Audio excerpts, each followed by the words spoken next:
가을이 본격적으로 시작이 된 것 같습니다. 길을 지나가다 보면 이제 나뭇잎들이 물들어 낙엽으로 변화해 가는 것을 우리가 보게 됩니다. 우리나라는 사계절이 뚜렷한 나라죠. 그런데 이 사계절 가운데 있어도 가을은 유난히 더 아름다운 계절이 아닌가 이런 생각을 하게 됩니다. 시간이 지나면서 연세가 되시는 분들 이런 생각을 많이 떠오를 수가 있습니다. 옛날 생각. 가을이 되면 특히 더하는 것 같아요. 옛날에 뛰놀던 장소가 그립고 또 흘러간 노래가 그립고 또 사람이 그립고 음식이 그립고 여러분 그리운 분들 계십니까? 그리운 분들 한번 손을 들어보세요. 나는 뭐가 그립다. 네. 나머지 분들은 한 분도 안 계시네. 네. 우린 참 그리움을 많이 느끼는 계절이 가을인 것 같아요. 그리고 그리움이라는 것이 우리의 삶의 큰 부분을 차지하는 것을 우리는 부인하지 못합니다. 그리움이라는 것은 누군가를 그리워한다라는 것은 애타게 보고 싶어 한다라는 것이 그리움의 뜻이지요. 누가 그립습니까? 지나간 시간이 그립습니까? 장소가 그립습니까? 아니면 사람이 그립습니까? 아니면 음식이 그리우십니까? 여러분 오늘 말씀이 바로 이 그리움에 대한 것을 기록하고 있는데 이 그리움이라는 것이 우리 믿음의 길에서 믿음의 사람들에게 있어서 큰 걸림돌이 된다라는 거예요. 믿음의 사람들이 믿음을 지켜나가는 데 있어서 넘어뜨리고 쓰러뜨리는 것이 있다. 그것이 뭐냐? 과거를 그리워하는 것이다. 여러분 왜 이 그리움이 우리의 믿음의 길에서 우리에게 방해가 될까요? 우리를 넘어뜨릴까요? 그것이 오늘 본문이 우리 가운데 전해지는 말입니다. 여러분 오늘 말씀의 제목은 성도가 걸어가야 될 길, 성도가 걸어갈 길입니다. 성도가 걸어갈 길에서 우리가 기억해야만 하는 첫 번째가 있는데 넘어지지 말아야 합니다. 우리 한번 따라 하실까요? 넘어지지 말자. 자기는 한 번도 살아가면서 넘어진 적이 없다 하시는 분 계세요? 안 계시죠? 길을 가다가 넘어질 수도 있죠. 또한 발을 헛디뎌서 넘어질 수도 있죠. 넘어지면 아픕니다. 어떤 분들은 넘어져서 큰 정말 사고를 당해서 병원으로 가는 분들도 계십니다. 넘어지면 아픕니다. 여러분 넘어지지 마시길 바랍니다. 오늘 본문 2장 8절 우리 한번 다 같이 읽어보시겠습니다. 골로새서 2장 8절 읽겠습니다. 시작.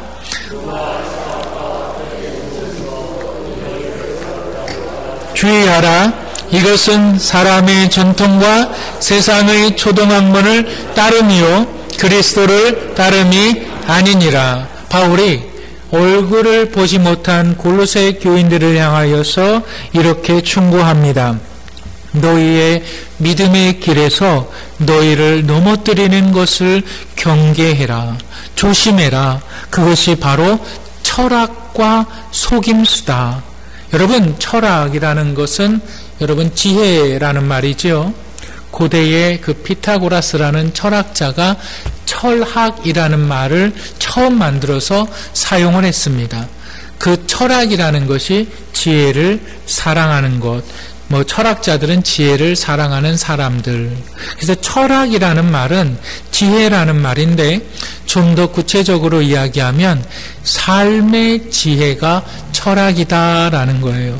그런데 이 지혜가 10년이 지나고 이 지혜가 20년이 지나고 30년이 지날 때 지혜가 점점 쌓이게 되는 거예요. 그 쌓여진 것이 무엇이냐? 바로 전통이 되는 겁니다. 근데 전통이라는 것은 수없이 많은 규칙을 만들어내요. 관습을 만들어내요.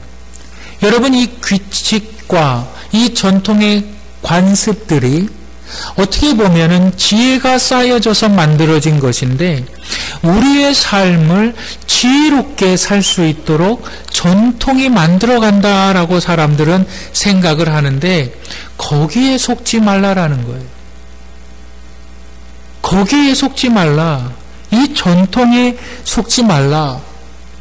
여러분, 한국인의 전통이 있어요. 여러분, 무슨 전통이 있을까요? 대표적인 전통이 있어요. 그것이 뭐냐면 관혼상제라는 것이 있죠. 다 아시죠? 권사님들, 우리 장로님들, 우리 성도님들 다 아시죠? 관은 뭡니까? 관례지요. 사람이 성년이 되면 이제 사회적인 하나의 구성원이 됩니다. 이 사람이 하나의 구성원이 돼서 공동체를 이루게 되죠. 그것이 관례입니다.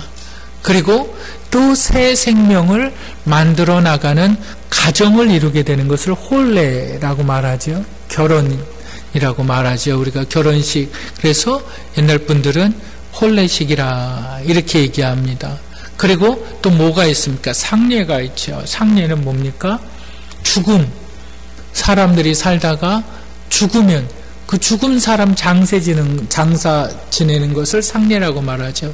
그 다음 제례는 뭡니까? 제례는 죽은 사람들을 기억하는 것. 우리가 뭘 합니까? 제사를 지내죠. 많은 사람들이 제사지요. 삼국시대 이후로 유교와 도교의 영향을 받아서 불교의 영향을 받고 우리가 뭘 만들어냈습니까? 그 사람들이 찾아가는 삶의 지혜는 이것이다. 산 사람을 기억해야 된다. 잘 살아야 된다. 그리고 죽은 사람을 기억해야 된다 하면서 이러한 지혜들이 쌓이다 보니까 전통이 돼버리는 거예요. 그런데 이 전통들이 우리의 삶을 올가매고 있습니다. 여러분, 혹시 그 뉴스에 보셨습니까? 추석 명절에 어떤 외삼촌하고 어떤 조카하고 막 소송이 벌어졌어요. 막 외삼촌인가 고모부인가 뭐 조카의 머리 끄댕이를 잡고 뭐 이렇게 폭행을 하고 뭐 싸움이 났는데 막 엄청난 싸움이 났어요. 그래서 뭐 뉴스에 대문짝하게 그렇게 나왔더라고요. 여러분, 우리의 삶을 가만히 보세요. 제사 지내기 위해서 모이는 거예요. 그것이 굉장히 사람들 힘들게 합니다. 물론 제일 고생하는 사람들은 누굽니까? 어머님들, 아버님들이 제일 고생하죠. 젊은 사람들, 자녀들은 그 고생의 깊이를 몰라요. 잘 모르지요. 왜 꼭 이런 걸 해야 되나? 잘 모르니까 우리가 납득시켜줘야 되고 이해를 시켜야 되고 그런 과정이 필요하죠. 근데 그런 과정이 없으면 어떡합니까? 그냥 시키면 시키는 대로 해 이러면서 윽박지르기도 하죠. 결혼할 때는 어떨까요? 결혼할 때는 뭐 상대방의 온수품이 얼마인지. 여러분, 우리가 어떤 분들이 이제 한 푼, 두 푼 모아서 은행에 차곡차곡 쌓는데 그 목돈을 쌓는 이유가 사실은 결혼식에 있는 거예요. 결혼 한 번 시키려면 1억이 넘게 들어요. 근데 누가 평범한 사람들이 그러한 돈이 있어요? 없어요? 차곡차곡. 근데 결혼을 한 번 시키다 보면 빚쟁이가 되는걸요? 근데 결혼을 시켜야 되는 거예요. 일륜지 대사. 혼수품은 이렇게 해야 돼요. 함은 가지고 와야 되는 거예요. 함에는 뭐가 들어있어야 되는 거예요. 양가 부모님들에게 옷을 어떻게 해줘야 되는 거예요. 혼수품들은 뭘 어떻게, 이게 전통이라는 거예요. 전통. 근데 이 전통이 복음을 막는다는 거예요. 이 전통이 우리의 삶을 꽉꽉 올가맨다라는 거예요. 여러분, 한국인들의 여러분 생각해 보시길 바랍니다. 우리 한국인들의 전통 가운데 음식을 뭐라 그럽니까? 한식이라고 말하죠. 어른분들이, 이제 연세 되신 분들은 이렇게 얘기해요. 한식이 참 좋다, 우리 몸에는. 여러분, 정말 한식이 우리 몸에 다 좋고 양식은 좋지 않다고 생각하십니까? 한식은 우리 몸에 좋고 일식은 좋지 않다고 생각하십니까? 한식은 우리 몸에 좋고 동남아 음식은 좋지 않다고 생각하십니까? 절대 그렇지 않습니다. 좋은 재료로 정성껏 만든 음식은 다 좋은 겁니다. 그렇지 않아요? 아무리 한식이라도 나쁜 재료로 만들어서 그렇다면 나쁜 음식인 거예요. 그렇지 않습니까? 집을 살아야 되는데 한옥이 좋은 것이 아니에요. 누구와 사느냐가 중요한 거예요. 바로 이러한 전통, 그런데 이 한국인의 전통과 이 신약 성경이 쓰여지던 그 골로새 교인들이 생각했던, 그때 당시에 사람들이 생각했던 전통이 아주 똑같다는 거예요. 그래서 이 전통을, 이 삶의 지혜가 쌓여서 보니까 이 전통이 만들어지고, 이 전통의 근간을 이루는 것이 뭐냐? 그러니까 네 가지라는 거예요. 이 네 가지가 뭐냐? 첫 번째는 공기고, 두 번째는 물이고, 세 번째는 불이고, 네 번째는 흙이다라는 거예요. 이 네 가지의 구성 요소가 있다. 이것이 모든 만물의 기초다. 이것을 본문은 세상의 초등학문이다라고 말하는 거예요. 그러니까 사람들이 내가 죽어서 흙이 되고, 내가 죽어서 공기가 되고, 내가 죽어서 불이 되고, 내가 죽어서 별이 되고, 나는 모든 만물로 돌아간다. 이게 전통이라는 거예요. 모든 만물로 돌아가는데 내가 무슨 존재가 될지 아무것도 모른다. 나는 아무것도 모르니까 그냥 이 땅에서 잘 먹고 내가 이 땅에서 잘 살면 된다 라고 생각하는 것이 전통사관을 가지고 있었던 당시 사람들의 생각이었고, 오늘날을 살아가는 사람들이 똑같은 생각을 갖고 있는 거예요. 죽으면 아무것도 아니라는 거예요. 그렇기 때문에 죽으면 아무것도 아니니까 자꾸 과거에 빠지는 거예요. 과거에 사로잡히는 거예요. 10년만 젊었어도 나는 참 좋았다. 내가 20년만 젊었어도 내가 좀 건강해서 어디도 다니고 할 수 있었던 그때가 너무 좋았다. 자꾸, 왜? 미래가 안 보이니까 자꾸 과거를 되새기는 거예요. 그것을 그리움이라 얘기하는 거예요. 그러니까 이 그리움이 자꾸 우리의 믿음을 막는 거예요. 여러분, 이 우리의 믿음이 뭡니까? 여러분, 우리 한번 히브리서 10장 39절 한번 다 같이 읽어보실까요? 히브리서 10장 39절 다 같이 읽겠습니다. 시작.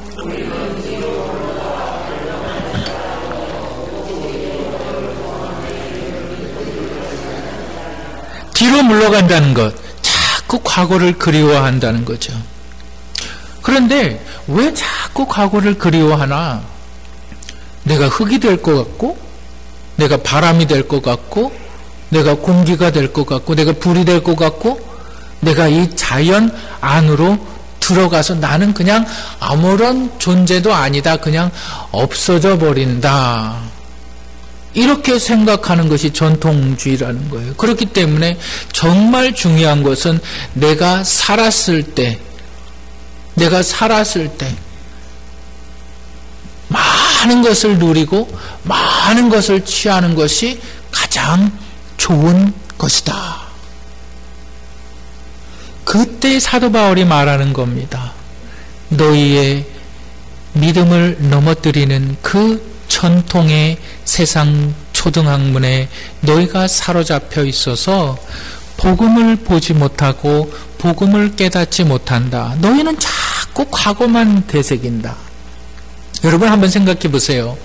여러분들이 좋다고 생각하던 그 30년 전에 내가 자연스럽게 내가 무리 없이 막 활동하고 있었던 그때가 정말 그때가 좋았습니까? 그때는 아무런 문제가 없었습니까? 그렇지 않습니다.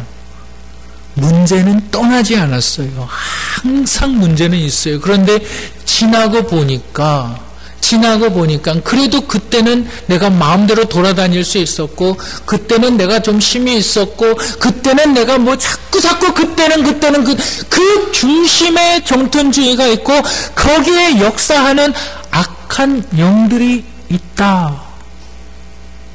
그런데 지금 사도 바울은 뭐라 그러냐면 우리의 믿음은 자꾸 뒤를 돌아보면서 그리움에 빠지는 것이 아니라 영원한 천국을 향해서 걸어가라.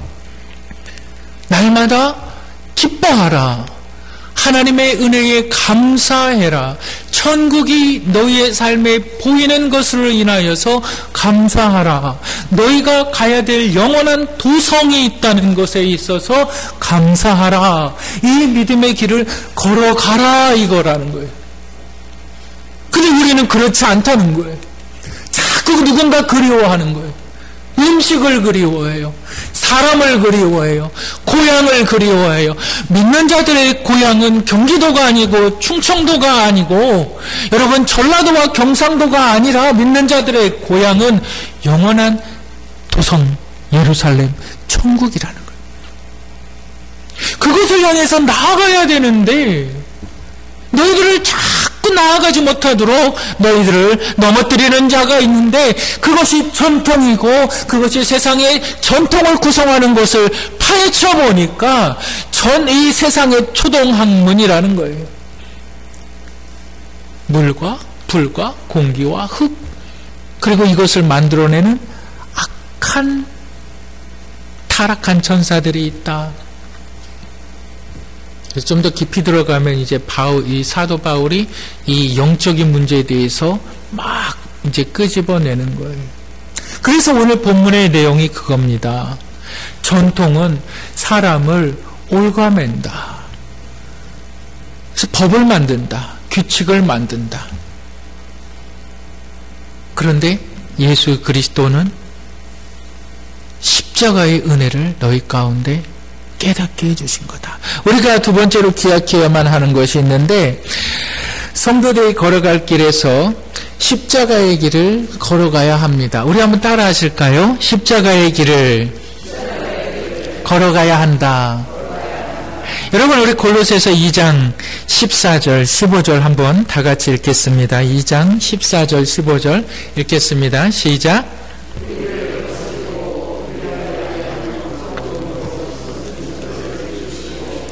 제하여 버리사 십자가에 못 박으시고 통치자들과 권세들을 무력화하여 드러내어 구경거리로 삼으시고 십자가로 그들을 이기셨느니라. 사도 바울이 지금 철학자들, 지혜로운 자들, 그리고 이 지혜로운 자들이 만들어내는 그 전통들은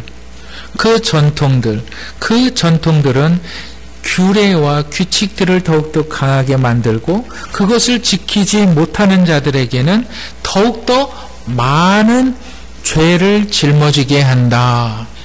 그것이 우리를 거스리는 법조문이다. 이렇게 말을 하는 거예요. 그런데 예수 그리스도의 십자가 사건은 뭡니까? 이러한 관습과 이것을 지키도록 강요하는 모든 통치자들과 권세자들을 무력화시키셨다. 어떻게 무력화시키셨느냐? 십자가로 무력화시키셨다. 수십 년, 수백 년 동안 쌓여 내려오던 전통이 십자가에서 무력화되었다. 그리고 이렇게 얘기합니다. 십자가로 이기셨느니라. 여러분 십자가를 뭘까요? 십자가는 한 단어로 얘기하면 사랑이에요. 십자가는 죄인들을 향한 하나님의 완전한 사랑의 계획이에요. 여러분, 십자가는 예수 그리스도의 완전한 사랑이에요. 예수 그리스도의 그 생명을 내어주셔서 죄인들을 다시 살리신 그 사랑. 여러분, 하나님은 여러분들을 사랑하십니다. 내가 사랑받는 자예요. 내가 얼마나 귀한 사람인지 나는 사랑받는 자예요. 이 십자가의 사랑이 전통을 세운 통치자들과 권세자들을 이기었느니라. 여러분, 사랑만큼 중요한 것은 없습니다. 여러분, 우리가 한번 삶을 한번 돌아보시길 바랍니다. 자녀를 출가시킬 때, 또 아까도 말씀드렸듯이 많은 것들을 준비해야 되면 또 한번 출가시키면 양쪽 집안에 어떻습니까? 보통적으로 10년에서 15년은 양쪽 집안이 싸운다는 거 여러분들 아십니까? 그거 왜 그런지 아세요? 신경전입니다. 신경전. 근데 그 신경전들이 언제 나타나냐면 꼭 행사 때에 나타나요. 뭐 누가 생일을 맞았다든가 누가 뭐 100일이 됐다든가, 그럼 신경전이에요. 신경전. 누가 밥값을 냈다든가 누가 식당을 어떻게 했다든가. 또 자녀들은 어떨까요? 정말 배 아파서 힘들게 낳은 자녀인데 그 자녀가 정말 원하는 대로 다 큽니까? 정말 건강하게 잘 자라고 좋은 대학에 가서 좋은 직장에 가서 아주 밥벌이 잘하면서 그렇게 자녀들이 살아가던가요? 나면서부터 짐이에요. 사실은 자녀가. 그렇지 않나요? 자녀는 나면서부터 죽을 때까지 짐입니다. 그런데 그 모든 것들을 사랑이라는 것으로 덮어버리는 거예요. 왠지 사랑이라는 것이 있는 거예요. 사랑하기 때문에 덮는 거예요. 사랑하기 때문에 보호하는 거고, 사랑하기 때문에 그들을 지켜내는 거고, 사랑하기 때문에 그들에게 모든 것들을 주는 거예요. 여러분, 복음은, 십자가는 사랑입니다. 그런데 이 사랑의 또 다른 가치가 있어요. 그것은 죽는 거예요. 내가 죽어야 남편이 삽니다. 남편이 죽어야 아내가 삽니다. 부모가 죽어야 자녀가 사는 거예요. 여러분, 십자가는 죽는 거예요. 죽어야 능력이 나타나는 거예요. 우리를 넘어뜨리는 것이, 여러분, 전통과 이 사회적인 관습과 우리 가정의 관습으로 넘어지는 사람들이 얼마나 많이 있습니까? 또한 우리 믿음에서 우리를 걸고 넘어지게 하는 것이 뭡니까? 바로 십자가를 알지 못하게 하는 거예요. 십자가를 깨닫지 못하는 거예요. 내 자아가 살아서, 내 자존심이 살아서 아내가 자녀들 앞에서 남편 험담을 하죠. 그거 어떻게 하겠다는 거예요? 그거 그대로 배우지 않습니까? 그런 자녀들이 아버지에 대한 존경심을 갖겠습니까? 남편이 자녀들 앞에서 어머니를 욕합니다. 그 가정이 제대로 되겠습니까?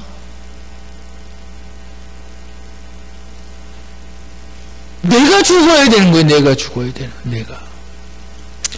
문제들이 많이 일어나는 거예요. 문제들이 많이 일어나는데 정말 중요한 것은 내가 죽으면 하나님이 일하신다는 거예요.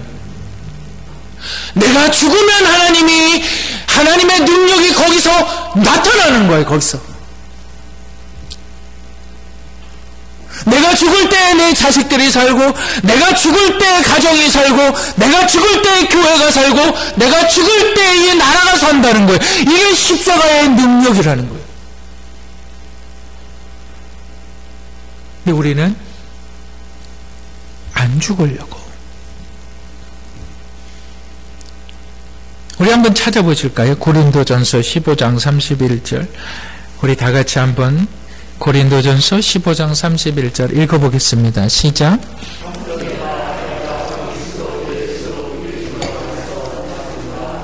너희에 대한 나의 자랑을 두고 단언하노니 나는 날마다 죽노라. 날마다 죽노라. 여러분, 날마다 죽으시기를 바랍니다. 진짜 뭐 내가 어디 자살 연습 바라는 것이 아니에요. 날마다 죽으시는 것이 내 교만이, 사람들 앞에서 높아지려고 하는 내 죄악된 성품이. 여러분, 우리가 거듭났다, 예수 그리스도를 믿었다, 새로운 피조물이 되었다라는 것은 여러분 우리의 성품이 바뀌었다는 거예요. 죽을 수 있는 자가 됐다라는 거예요. 이거 믿으시기 바랍니다. 죽을 수 있는 자가 됐다라는 거예요. 안 죽어요. 내가 죽으면 손해보는 것 같거든요. 내가 죽으면 업신여김을 당하는 것 같거든요. 내가 죽으면 무시당하는 것 같거든요. 안 죽으니까 하나님의 역사가 안 나타나는 거예요. 말씀이 거짓일 수가 없잖아요. 하나님의 말씀이 거짓일 수가 없잖아요. 어떤 사람이 그래요. 하나님, 나는 평생 동안 하나님의 음성을 들어본 적이 없습니다. 하나님, 나는 하나님의 음성을 듣고 싶습니다. 그러니까 하나님께서 그 사람에게 뭐라 그러냐면 성경을 읽어라. 성경이 하나님의 말씀이거든요. 모든 성경은 하나님의 감동으로 된 것으로 교훈과 책망과 바르게 함과 의로 교육하기에 유익하니. 안 죽어요, 사람들이. 내가 죽으면 내 건강의 문제도 해결되어지고, 내가 죽으면 나의 영혼의 문제도 해결되어지고, 내가 죽으면 나를 사람들이 또 받들어 줄 텐데, 여러분 야고보서 4장 10절에서 뭐라 그러는지 아십니까? 주 앞에서 낮추라, 그리하면 주께서 너희를 높이시리라. 네가 죽으면 하나님은 더 높인다. 예수 그리스도께서 십자가에 못 박혀 죽으심으로 말미암아 하나님께서 그를 죽음에서 일으키셔서 모든 산자와 죽은 자의 부활의 첫 열매가 되게 하셨으니 하나님께서 그를 지극히 높여서 하늘의 영광된 보좌에 앉히셨느니라. 하나님이 여러분들을 높이시기 원합니다. 하나님이 여러분들을 높이셔야만 합니다. 언제요? 여러분들이 십자가를 짊어지고 죽을 때. 언제요?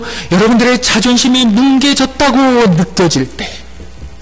내가 무시당했다고 느껴질 때. 남들에게 아무것도 아니라고 생각되어질 그때가 죽는 거예요. 하나님께서 높이시리라. 여러분, 이것이 성도가 걸어가야 될 길이라는 사실은 것입니다. 여러분, 어떠한 길을 걸어가고 계십니까? 여러분들, 우리의 삶은 자꾸 과거를 돌아보면서 후회하면서 나 과거에 잘 나갔어 이렇게 말하는 인생이 결코 되어서는 안 됩니다. 계속 잘 나가야만 됩니다. 계속 잘 돼야만 됩니다. 무엇이요? 우리의 믿음이, 우리의 소망이, 하나님의 약속이 우리는 그냥 이 땅에 태어나서 그냥 목적도 없이 전통에 따라 살아가다가 한 줌의 흙이 되어 영원히 자연 속으로 사라지는 존재가 아니라 하나님이 창조하셨고 하나님께서 너희들의 삶을 이끌어 가시고 우리를 위하여서 독생자 예수 그리스도를 보내심으로 말미암아 우리를 모든 죄악에서 구원하여 내셨고 이제 우리를 위하여 영원한 하늘의 도성을 만들어 놓으셨으니 이제 우리에게는 영원한 소망의 나라, 계시록을 읽어보시기 바랍니다.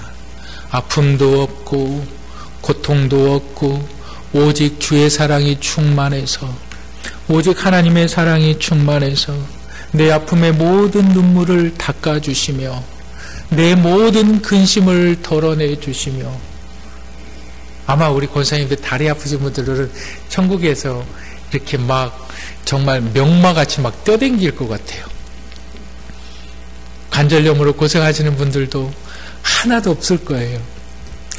자녀 때문에 고민하는 분들도 하나도 없을 거예요. 우리는 흙으로 돌아가서 사라지는 그러한 존재가 아니라 한 번 죽는 것은 사람에게 정해진 것이요 그 이후에는 심판이 있으니 예수 그리스도를 믿는 자들에게는 영원한 하나님의 나라에, 예수 그리스도를 믿지 않는 자들에게는 영원한 형벌에 취해진다는 이 약속을 붙들고 넘어지지 말고 살아가시길 바랍니다. 우리의 삶에 하나님의 능력이 왜 나타나지 않습니까? 내가 안 죽으니까. 성도들은 십자가의 길을 걸어가야만 합니다. 내가 죽는 거예요. 내가 죽는 거예요. 내가 헌신하는 거예요. 여러분, 사도 바울이 이렇게 얘기하잖아요. 주께서 모든 산자와 모든 죽은 자의 영원한 제물이 되었느니라. 그의 몸이 드려졌느니라. 여러분, 죽으시기 바랍니다. 여러분, 죽으시기를 주님의 이름으로 축복합니다. 그래야 하나님이 여러분을 높이시고 여러분들의 가정이 살아나고, 아니 여러분들의 믿음이 살아나며 하나님의 능력과 하나님의 은혜가 여러분들의 삶을 통해서 경험되어진다는 사실을 믿으시기를, 기억하시기를 주님의 이름으로 축복합니다.